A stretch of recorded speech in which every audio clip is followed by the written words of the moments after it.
All right, well, welcome.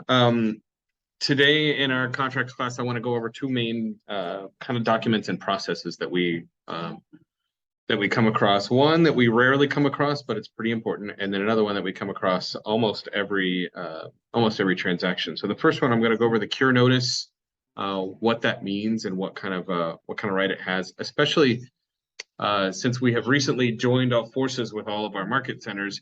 The different regions, what I've noticed, they handle cures differently. You know, they're not really written differently, but um, they are thought of differently. They just have a different connotation around what a cure notice is and why you need to use it. So we're going to go over that, and then we'll cover. Actually, we'll probably do the addendum first, since that's something we see all the time. It's pretty straightforward, but I want to show where it is and then like what kind of language we like to see in the addenda, such that it means something and actually edits the contract. So I'm going to dive into DocuSign here, just so that you guys can see where they all are. I'll understand you can get these documents from a myriad of sources with your, since you have, if you're a member of AAR, which if you're a member of a local association, you're a member of AAR, then you have access to the documents. We just use DocuSign because that's what we get with KW, and so that's what I can support, and that's what I work in all the time, and so I know how to get in and out of it. If you're using Transaction Desk or zip forms or a dot loop or any of those things that also have these documents in them, know that they're there. It's perfectly fine to use them. I just don't use that program, so I don't know how to. If you have an issue, I don't know how to troubleshoot it. So that's how that works. I can't fix it. So I'm going to share my screen now, and you should see DocuSign. Alyssa, can you confirm that you see the DocuSign screen? It's just, yep, there we go. Okay. Now I can. Excellent. So in DocuSign, to add a new document, you really just go up here to add. Move this here so I can actually work this. Add, and then in DocuSign, we have lots of ways we can drop things in just to upload from our computer or from other stuff. DocuSign forms are where we're actually associated with the AAR and get DocuSign forms. So I'm going to pull up DocuSign forms, and that's where we get our list of AAR forms that we can get a hold of. Understand I'm on a public Wi-Fi and Zooming and in DocuSign, so stressing the system out quite a bit. Down here in libraries, these are all the libraries that you have access to, or that you probably have AAR, Armless, and at least a KW 280, depending on where you hold your license and what organizations you're a member of. 280, yeah. So, yeah. So when you click on AAR, these are all additional the AAR documents that are available to you. There's a bunch, right? They're all fillable. They're all tagged. They're all great documents. Right here at the top, you have Addendum 1 and Addendum 1 buyer tenant and Addendum 1 seller landlord. That just DocuSign is pre-checked a couple of boxes for seller or buyer. The document is the same exact document. So see, this one's telling me that I have an Addendum 1 buyer tenant in use, so that's already in my room. So I'm going to go ahead and add this one because it's not in my room. I'm also going to go down here to the cure notice, and I already have that in here. So from a buyer, so I'm going to just go ahead and add it from the seller, just so that you can see. I can check those two boxes and hit add selected, and they drop in here. And I have it sorted in newest first, so there they are. The addendum document, if anybody has not seen it before, it's a pretty straightforward document. It's got some base information up top and then a bunch of blank lines, right? So it does have a spot or at the very top that is like, which addendum is this? Is this Addendum 1? Is this Addendum 12? We're going to go ahead and make this Addendum 25. That would be a ridiculous transaction, but there we go.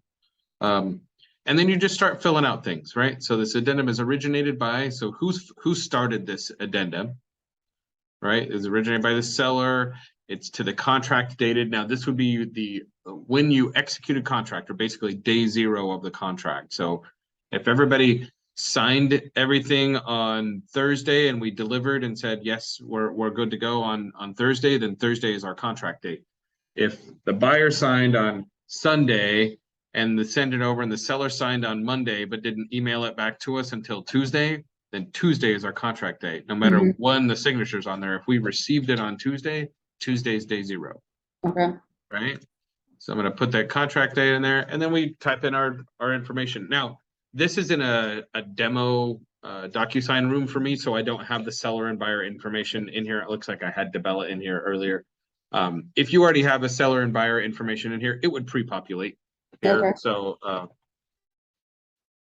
we get Sam seller and Sally seller, because that's cool. And then of course, Brenda buyer.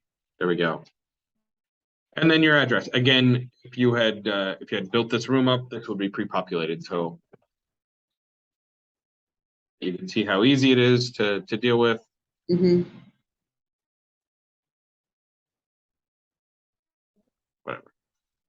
Now, addenda. Alyssa, tell me what you think an addendum does. I'm putting you on the spot. And Well, it could be an addition or a change to an original contract. that is perfect. It is an addition or a change to the original contract. So this is something that edits the contract. It doesn't necessarily replace anything. It Correct. edits it, right? You can, in your verbiage in here, you can change things, but it is adding to the contract. The way the AAR purchase contract and whole process is built out is more like a story. So you have your purchase contract, and then your counter offer, and a counter 2, and a counter 3, and then you have throughout the contract you may have addenda and the binzer. Binzer's not actually a contract document, but at least tells the story. So they all add together to produce the end contract. Mhm. That is converse to a lot of commercial transactions where you have one document that you just keep editing that one document, and you initial changes and stuff like that. So you don't end up with a boatload of extra documents. You end up with one that's this. That's hard to do and hard to keep track of in an environment where you have multiple people. You have a seller and a seller's agent, a buyer and a buyer's agent, and all of that kind of stuff involved. So the way AAR delivered this is a storyline. So when we pull up an addenda to actually change or edit one of the things in the contract, we want to address that very thing that we're changing, Mhm. right? So simple things like one of the most common things to put in an addenda is the purchase price, right? Let's say the appraisal came in, we're under contract at 575, and the appraisal came in at 550, and the seller said, you know what, we're fine with 550. You can simply write terms like this: price to be. You have to spell things right, though. That is important. Purchase price to be $550,000. All other terms and conditions remain. I like writing that in because that also kind of tells where the end of my editing is. Yeah. Technically,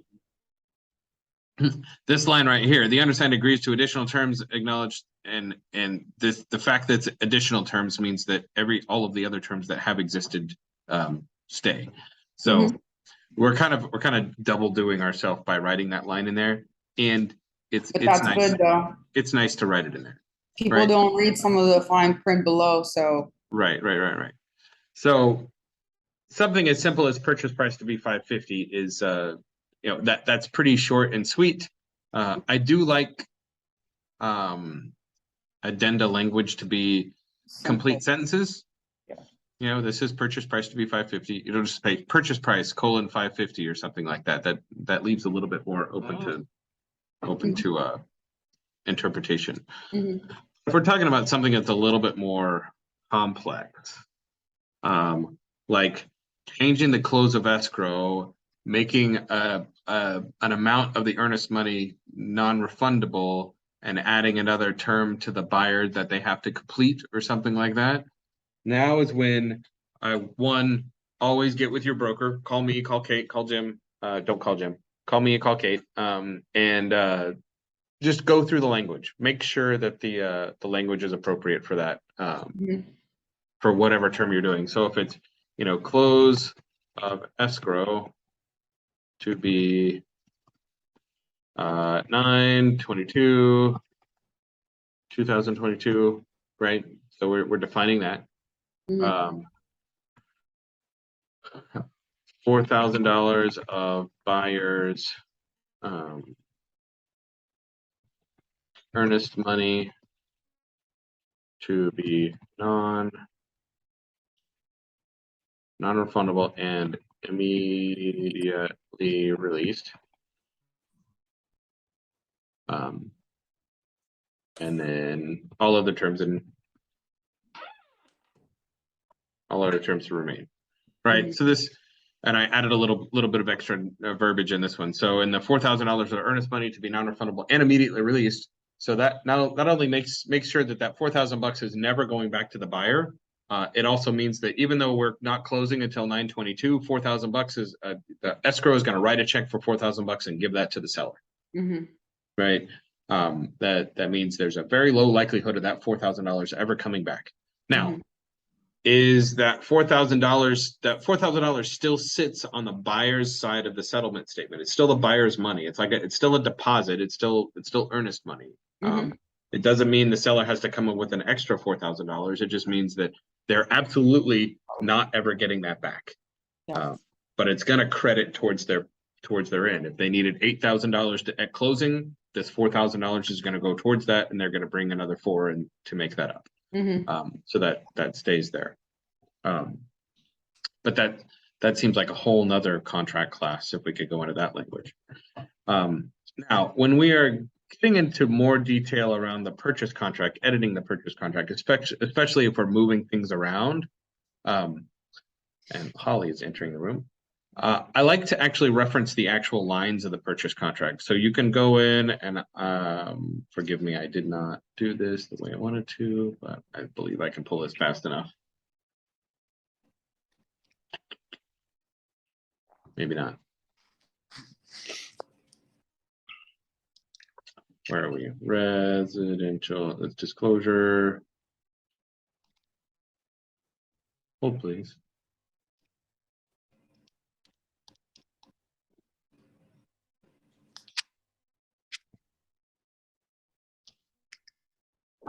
There we go. So when we're trying to edit something specific, so let's say we had an inspection period that was 10 days, right? Something came up and caused a delay, and we need to extend the inspection period, right? Mhm. So we're going to get into the due diligence part of this, where it actually starts talking about how long that inspection period is. This is section 6, line 213. Buyer's inspection period shall be 10 days. Blah blah blah blah blah. We're going to edit this whole concept. We're not just changing one little term. We're pushing out all of this data. So I want to address that in the addendum. So if I go back to my come on, DocuSign, there we are. If I go back to my addendum here, I want to say per section 6 of the purchase contract. And when I was I used to get so personal. I'm going to mute Brent. There we go. Buyer inspection period to be extended to, and this is where instead of adding days, like buyer inspection period to be 14 days or 16 days, in this, since we have already started that timeline, I want to put this at a specific date, right? So contract date was 9/1. Normally it would be 10. I want to say extend it to 9/14/2022, right? So I'm going to have a very specific date there. And again, you have to spell things, right, and put in the right spaces and all that kind of good stuff. So I address the actual section of the contract such that if anybody were to read this, they're going to say, oh, so where it said 10 days, we're going to extend that to 14, and everything else that's a part of this extends to the 14th, right? All of the other dates that follow that extend to the 14th, and we're gonna follow that. It's gonna just flow downhill as far as what all those terms extend to. Right. When we're going to get into a little bit more contract specific stuff when we talk about the cure notice, here in just a second. So, hey, Brent, how you doing? You're on mute. All right, cool. And hey, Holly, you're out there too. Hi, Chris. There she is. Thank you for joining. Thank you for hosting a contract meeting. I love contract meetings. All right, I love it. Great. Well, we have gone through the addendum pretty well. Any other questions? Alyssa, Brent, Holly, do you guys have any questions, or whoever it is that's on iPhone, about addenda or something you've run into and didn't know how to solve? Not on my end. They're pretty straightforward. I like them. You were spot on, Alyssa, and that they edit or change a part of the contract. So you need to be descriptive about what they are editing and changing. Actually, I do have a question. Yeah. You numbered it as number 25. Where does that come from? Just which number it is. Like I how see. many? So it The could be first like one. 1, 2, 3, and Yep. The first one will be addenda 1. got it. Second one will be Okay. addenda 2. Got it. Okay. Yeah. Understood. Thank you. Yeah. Can you guys hear me? Yeah. This is iPhone speaking. All right, iPhone. Okay. This is actually George Oh, hey, Adriano. George. And first, I just want to say I'm somewhat new to Keller, and I just want to tell if you guys are new, thank you so much to Chris. This guy's awesome. Okay. Because of this guy, I've actually got literally, I'm not kidding, $2 million worth of offers because of this guy helping me close these contracts. In like the last 3 weeks, 2 weeks, right, George? Yeah. So I'm new, and I hadn't pretty much closed anything, and then I actually finally got a couple listings, and one of them was over $1 million listing. It was a $1.7 million listing, and then I got the neighbor to sign with me for another $371,000, and then I got another guy came, and then all of these. So all of a sudden, I got out of nowhere, I got 3. And Chris is helping me every step of the way. Excellent. And so this guy he knows his stuff, man. I just can't give him enough props to this guy. Well, Congratulations, George. I appreciate Thank it. Yeah, absolutely. Well, congrats. George is definitely doing the hard work. That's good. All right. So done with the addenda, with the addendum stuff. I was going to dive into the cure notice, although it's nearly 10 o'clock. I've spent quite a bit more time on addenda. And I'm happy to if everybody else is on board. Let's do it. Okay, all right. So cure notice. Brent, tell me why we use a cure notice. When one of the parties is in breach of the contract. Right. Potential breach, right? Potential breach. Potential breach. I'm going to go into the purchase contract here. You guys can see this. Am I right? Yes. Good. And I'm going to go down here. There we go. Talk about remedies. It talks about this cure period right here in 7A. First sentence is a fairly unique sentence in contract law. In fact, I've talked to my sister about this, and she understands this, but she's an attorney in Illinois, and she's like, yeah, normal contracts don't have something like this. We things breach and all things fall apart. They have built in an opportunity to fix things if somebody does something wrong. Understanding that not everybody's perfect, that we're often dealing with people that don't fully understand the contract and aren't fully and bound to legal terms and things like that, don't know what's going on. And so the contract builds in some grace, right? I like this. So this first one, a party shall have an opportunity to cure a potential breach of this contract. Full stop. It says anybody who may screw up has a second chance, right? has the ability to fix them, right? So here we go. Then it lays out how it is. If a party fails to comply with any provision of this contract, the other party shall deliver a cure notice. Now, shall is a cool word meaning must, right? So the other party must deliver a cure notice on the non-complying party, specifying the non-compliance. And I wanted to say specifying the specific non-compliance, right? It's not just specifying any sort of, I don't like them. It's you have to get into detail there. If the non-compliance is not fixed within 3 days after delivery of such notice, that's what we call the cure period, the failure to comply shall then become a breach of contract. So until we actually cure them and they don't do it, it sits in potential breach, right? It's not a full breach until we actually cure them and they still don't do it. If the escrow company recorder's office is closed on the day of a cure period, and the COE must occur in order to cure potential breach, the COE shall occur on the next day that both are open. So if you cure them for not closing, and that was on Wednesday, and they basically have 3 days, and that puts their last closing date on Saturday, well, that pushes their closing date actually to the following Monday, right? So it just makes sure that you can't bind somebody into something that they actually can't do. So I want to go back to this part right here. Shall deliver, must deliver a cure notice to the non-compliant party. So let's say they the seller never sends the SPUDS document to you, right? That is a provision of the contract, supposed to be there, right? And we're 22 days into the contract, right? When are they supposed to send the SPUDS? 3 days, by day 3 of the contract. SPUDS should be at you by day 3 of the contract. And if it's not at you, then they have a non-compliance. But on day 22, if you're like, man, we never received that, I just want to cancel this contract. You have to send them this cure notice and give them this 3-day second chance opportunity to fix their wrongs, right? So they're going to have another 3 days to actually do that. Now at the, bright early on day 4, you still don't have it, you send that cancellation notice and you're done, right? But you got to give them that. So in order to execute the cancellation of a contract, you must provide the cure period first. And then Chris, does that go both ways as far as if we make a mistake?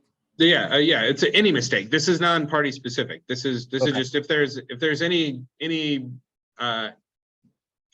failure to comply with any provision of the contract, right? So anything. So one that a buyer often fails to comply is getting all documents without prior to document conditions to close of escrow 3 days prior to, or to escrow 3 days prior to close of escrow. Like that rarely happens. And if you wanted to be able to use that as a reason to cancel the contract, you have to send this cure, right? And so, and this 3-day time period starts when you deliver the notice. So let's go back to the SPUDS. You were supposed to get the SPUDS on day 3, and it's day 22, and you're like, man, I got a cure for this so that they'll give it to me. You send them the cure. That 3 days starts then. It doesn't go back to like day 3, and then since you didn't get it by day 6, then it's over. You started a new 3-day time period for them to cure their wrong. All right. Anybody have questions with that and time periods and stuff? Okay.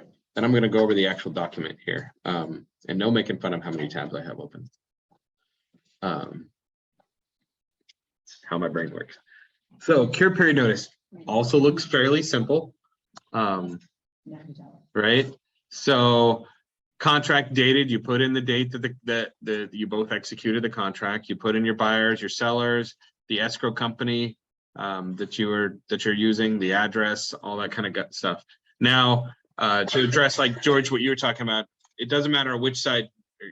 This is non-binding to a side, or not specific to a side. This is where you define that. So, the buyer or the seller hereby delivers notice to the other, right? So the seller delivers to the buyer the following non-compliance.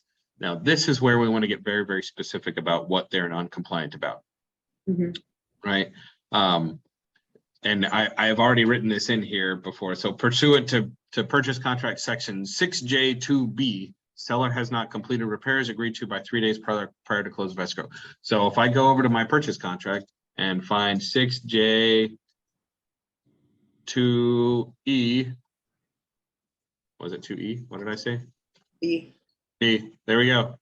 Seller agrees in writing. There you go. 3 days. So we are pointing at the specific part of the purchase contract that they are in non-compliance with.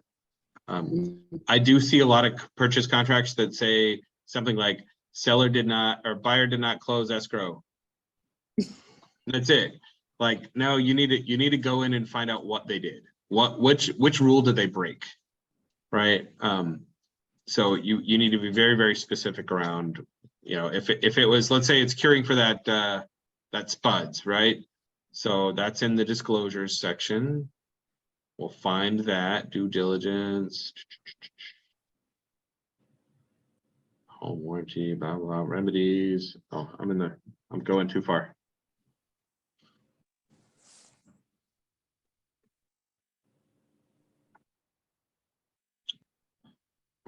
Where are we here? Nope, nope, nope, nope, nope. Financing.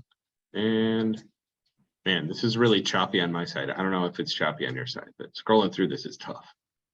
Good. All right, good.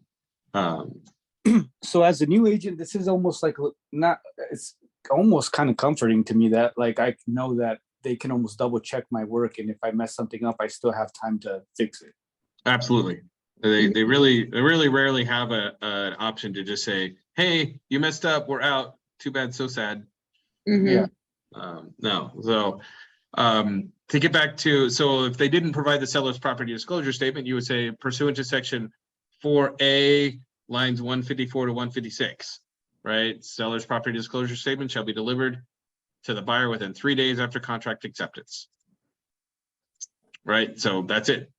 So you would say pursuant to contract section this. So you want to be very specific about what lines of the contract that they've broken. Because if you just said seller did or buyer did not close escrow, there's actually a bunch of places in the contract that talk about closing escrow. And so which one didn't That they do? doesn't give you anything. Did they not get financing? Did they not sign their documents? And I got what did they really not do? What are you doing? And what happens on the back end when you are too broad like that, the other side doesn't comply, you try to cancel and get their earnest money, it goes to the usually the escrow managers or some sort of director to look at it, and he sees gray area or she sees gray area and says, well, I can't decide this either. So you guys have to go mediate it out.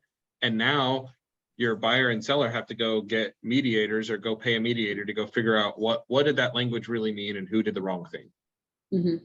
Right. And that's just a boatload of, that's a boatload of pain that you could have just end around by being more specific in this section. Right. So very important that this is very specific and laid out, and you are telling them exactly what they did. You're not telling them what to do, you're just telling them what they broke. Right. It's not like a Binzer. You're not requesting them to do anything. You're not asking them to give you the spuds. You're saying seller pursuant to section 4A, seller did not provide spuds within 3 days of contract acceptance. Right. That's the rule he broke. They got to go fix it. All right, now to cure things, right? So if there is something that's curable, or if there's something that they can do, if they provide you the spuds, then it's all good. You don't have to do anything else. This document doesn't actually start a process. It just starts a timetable and then waits for whoever it is that is in this column right here to either cancel, or waits for them to cancel or not do anything at all. Right. So if they send you the spuds, you send this over, they send you the spuds that day, you're done with this cure. It's been complete.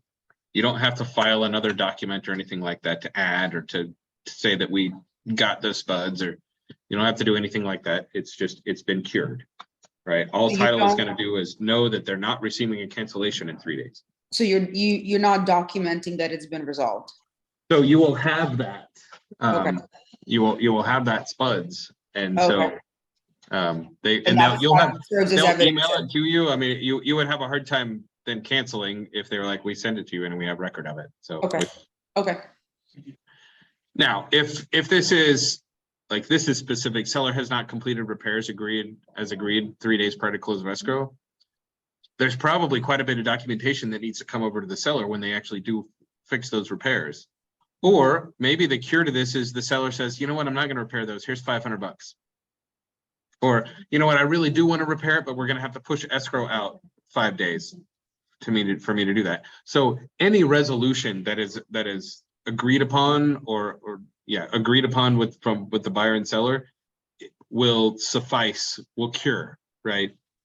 So if we said we need that spuds because you didn't sign it, and the seller says, you know what, it was a bank-owned property, they don't fill out spuds and I don't have one. As long as your buyer says, oh, okay, that's fine, then you don't have to cancel this contract. right? So as long as you come to some sort of terms that's agreeable from both sides within those 3 days, then it can be considered cured, right? And I'd say, you know, a lot of times that ends up being money across the table or a push out of close of escrow. That's, you know, that cures it and you don't have to do anything. Now, Can I let's ask- say, what, go for it. Sorry, it might seem really stupid, but No. I'm gonna ask anyways. If that happens, let's say the sellers or buyers, they agreed on something, you know, some monetary value, they don't want to do the repairs.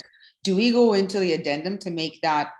Yep, Okay. because you were changing term of the contract. You're changing Okay, some just money wanna that make goes sure that places. we're still going So back you- and forth on that. So you Okay, write up addendum number 26, okay, right? Saying, you know, seller to give buyer $500 at close of escrow, okay.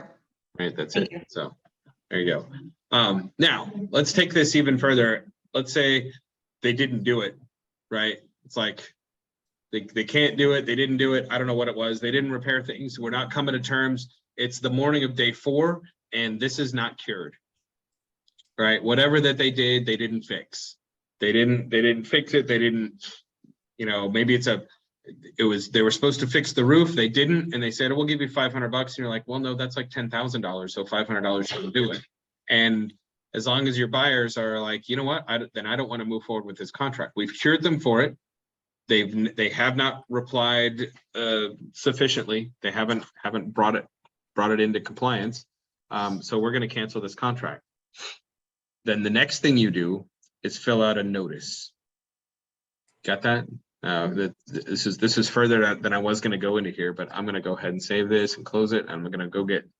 I'm going to think about this. AAR created a document just called notice/disclosure, right? So here we go. Now we go. I think I already have it in here. Notice disclosure. There you go. So it's a super simple form. Also, I like these ones with very simple forms. AAR is pretty good with that. It's got your contract date, your seller, buyer, all that kind of stuff. And here we go. So this is then, we're going to cancel it. What in the contract gives us the right to cancel?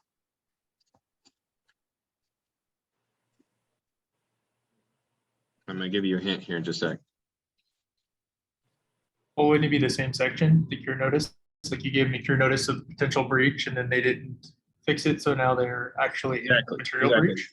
Exactly. This is in a breach. So this section 7A and 7B really talks about breaching and basically in the event of a breach of a contract, the non-breaching party may cancel this contract and proceed against breach party and claim remedy, blah, blah, blah, blah, blah, blah, blah, blah, blah, blah. So they can do all this stuff. Here we go. It says earnest money may be deemed a reasonable estimate of damages the seller may. So in effect, earnest money is really the only bit of value that's on the table that we can go after in this contract. If it is something that's more significant, the buyer and the seller can enter into alternate dispute resolution or mediation afterwards to try to go after more money, right? So if there was true harm that was done and it cost one a whole lot of money, then they can go after them that their breach caused that harm and go after more money. But it's section 7A and 7B that give us the right to cancel and what that cancellation looks like. So let's see. So here's the failure to comply shall become a breach of contract. And then here, in the event of a breach of contract, the non-binding party may cancel this. So pursuant to section 7B, and I'm gonna write this here. Pursuant to section 7B and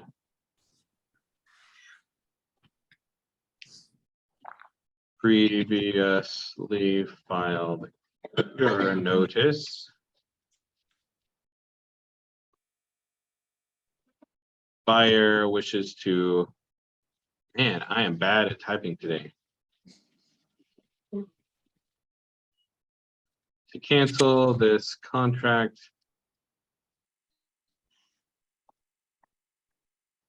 and have earnest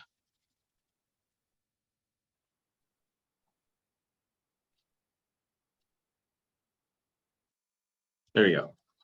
So we are telling them exactly why and what we're doing and what's to happen, right? So pursuant to section, the purchase contract section 7B and previously filed cure notice, buyer wishes to cancel this contract immediately and have earnest money returned to the buyer. Should you insert a date where you say previously filed cure notice? You can, if there were multiples or something like that, you could even say cure notice regarding repairs or something that actually identifies the cure notice in which you were doing. And you can even reference section 7A and 7B such that you're referencing that the cure period has come and gone and there's a breach. Mhm. And this right here would say, what we're doing here is we're canceling the contract. Why we're canceling contract is because the previously filed cure notice has allowed for a breach rather than a potential breach. Mhm. And we need to tell them what we're doing. Buyer wishes to cancel this contract immediately, and then what to do after that, and have the earnest money returned to the buyer. And then this is a unilateral document. So your client is the only one that signs this, and then you send it to everybody on the earth. Send it to seller's agent, you send it to escrow, you send it to your broker, you send it everywhere so that everybody knows what the heck's going on. Mhm. And that starts that process. And if this is all, fine and good and it's a pretty clear-cut case, escrow will cancel this escrow and cut that check today. Okay. Right, they'll execute on that as quick as possible. They typically don't, if it's cut and dry, they do not drag their feet. And that's why it's also important to keep escrow in the loop. If this is the first time they've heard of a cancellation of an escrow, they're going to be going, what's going on? They're going to call the other side and say, what's happening? I didn't see a cure notice. I don't know how real this is. I don't know if this agent is just in the loony bin and wanted to cancel the contract, without proper terms. But if you've kept them involved in the process, they're not going to be surprised to get this, and they're going to execute on it real fast. Mhm. And then you go out and find another client and find another buyer, or find another house, go do more business. All right, so last little wrap up on cure notice. It's really it is really it's a duty of ours as their real estate agent, as their guide through this process, to file this, right? So I don't know how many clients have been angry that the other side is not doing what they're supposed to do and wishing to cancel. And because the agent didn't file a cure notice, we don't have the opportunity to, right? If they didn't file that notice, then there is no cancellation here. And the clients don't understand that. The clients just think, oh man, we haven't gotten that from, never mind, I want out of this contract, right? And you're like, okay, well, here's what it looks like. We got to file this notice. It gives them another 3 days. That never goes over well. If a client is already done, has already thrown up their hands and like, I want out of this contract, telling them they got to wait another 3 days and give the other side a chance to do something typically doesn't go over well. So I'm a fan of using this cure notice as just a, hey, just FYI, you're out of line. Please come back. So you don't use it flippantly.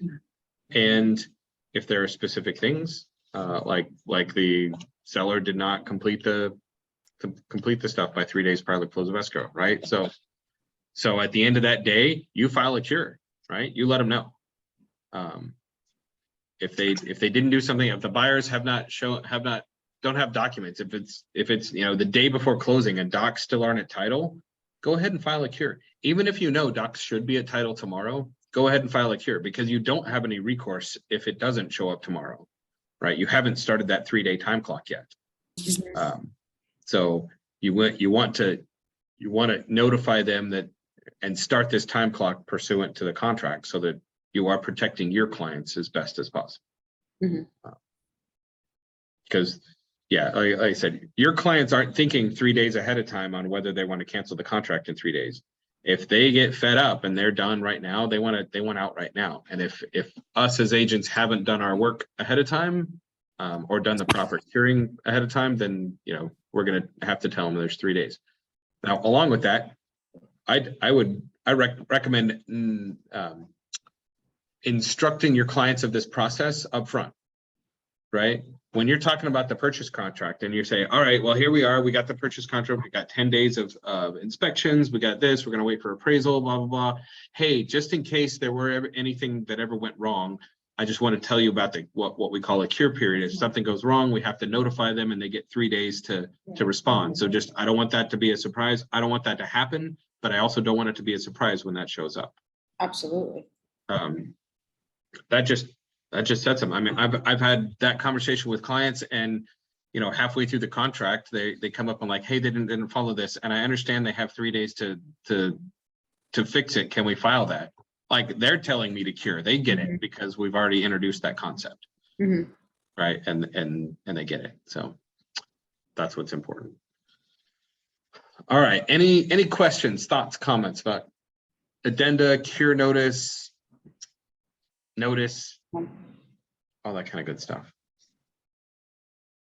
Awesome. Well, I'm gonna go edit this video and get it up on YouTube here probably by the end of the day, if not end of day tomorrow. And it'll be up on my channel. So, and if you just go to YouTube and search me, Chris Altman, you'll find me and find the contract courses and all that kind of stuff that I've done here before. So take a look. Always, if you ever have any questions, reach out, talk to me. Call me, call Kate. We both work well together. And I think that's awesome that we can work well like that. So thanks for chiming in and offering up questions and comments. And just reach out if you ever need anything. Awesome. Thanks, Thank you Chris. so much, Chris. Thanks, guys. Have a good one. You Have a too. good weekend. Have a good weekend. You too. We'll talk to you later. Okay, bye. Bye.